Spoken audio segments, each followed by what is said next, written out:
Hi, I'm Jay Hurt, and I'm a proud member of the North Carolina Epsilon chapter of Sigma Phi Epsilon at Davidson College.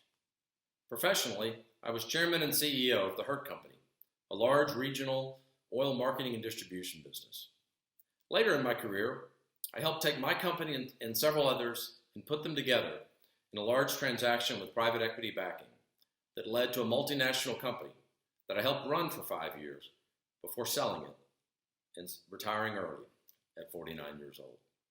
More recently, in the last couple of years, I've gotten involved in real estate development here in the mountains of Western North Carolina. With SigEp, I've been involved in a variety of different roles, but the one role that I'm most proud of is serving as a co-founder of the Ruck Leadership Institute. And the reason for that is because I've seen firsthand over the last 20 years how powerful the curriculum and the environment and the participants in the Ruck Leadership Institute can be. Because at the Ruck Leadership Institute, we teach young leaders like yourselves, not just basic leadership skills, but incredibly advanced leadership skills in a very concise and very intense period of time, where you can learn yourself, interact with your brothers, engage with significant alumni mentors and facilitators, and do all of that in the context of a wonderful fraternity learning experience. That's why I've been involved with the Ruck Leadership Institute all of these years. When I was asked to speak to you about one of the 5 shared leadership practices, I was asked and actually given the opportunity to choose which of the 5 I'd like to speak on. And for me, that was an easy decision.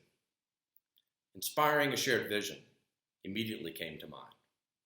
And the reason for that is, if I did anything successfully, if I did just one thing successfully in my career, it was to develop, communicate, and constantly reinforce a vision for my company. One thing. If I did one thing right, it was that. It is critically important. The vision that you have for your company, your project, yourself, your community is instrumental in your success as a leader. But interestingly, it's the first thing, or it's the most common thing, that most leaders skip. They go right past. And I think the reason they do that is because 2 things. One, typically leaders are A personalities. They're driven. They're accomplish-oriented. They're so focused on the goals and the action plans and the objectives that they lose sight of the vision, which helps all those things become a reality. And the other reason I think why people skip over a vision is because it's hard. It's hard for undergraduate leaders. I've seen it for years in the Ruck Leadership Institute and other engagements with undergraduates. But I got to tell you guys, it's also hard for accomplished professionals in a variety of different ways. And I think the reason why it's difficult is because people start with words. Ultimately, the vision needs to be written down and distributed and communicated.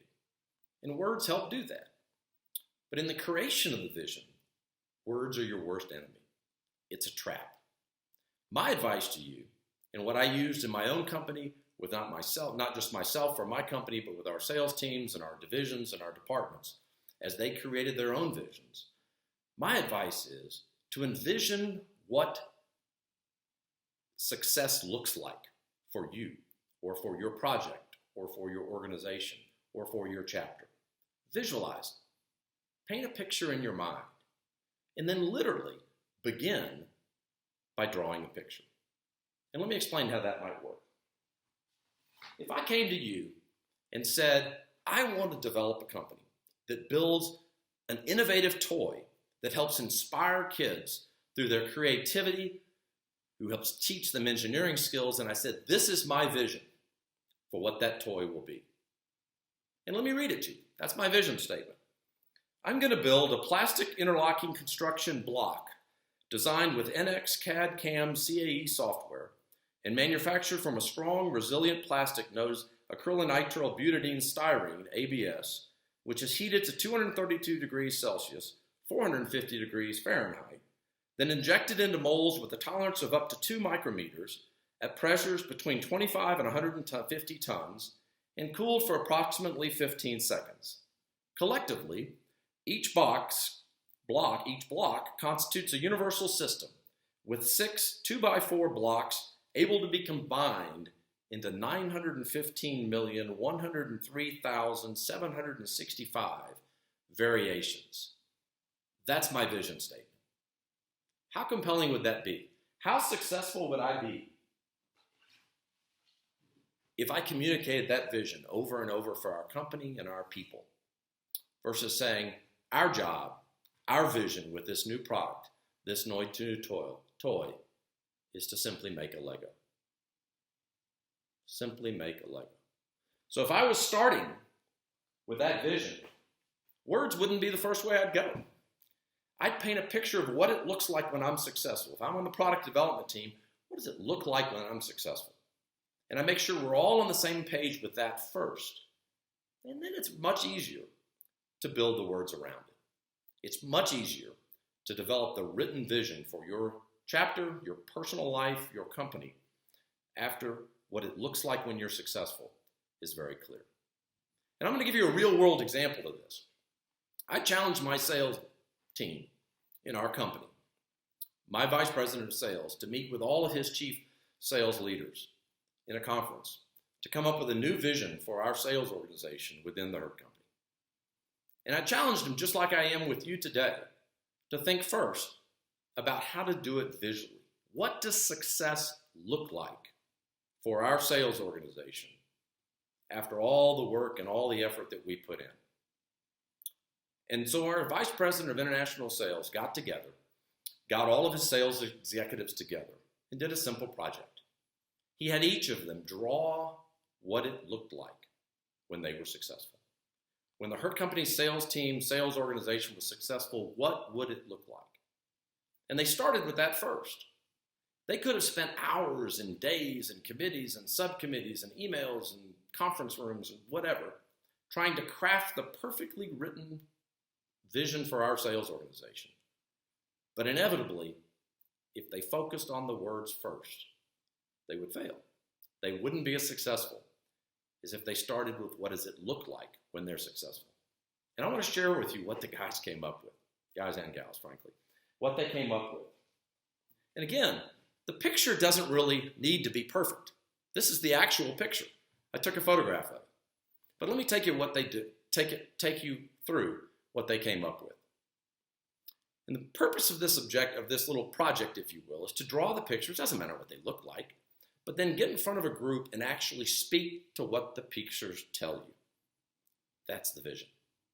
So our sales organization's vision was simply to build a large sales organization, as exemplified by a bunch of stick figures.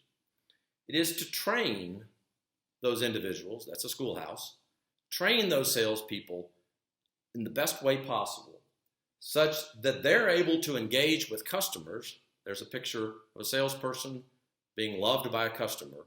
You may notice the customer's holding lots of money, such that sales go up and profits do as well. And the ultimate kicker is that we're so good at that our competitors, as exemplified here, find themselves at the steps of the bankruptcy court. They're out of business.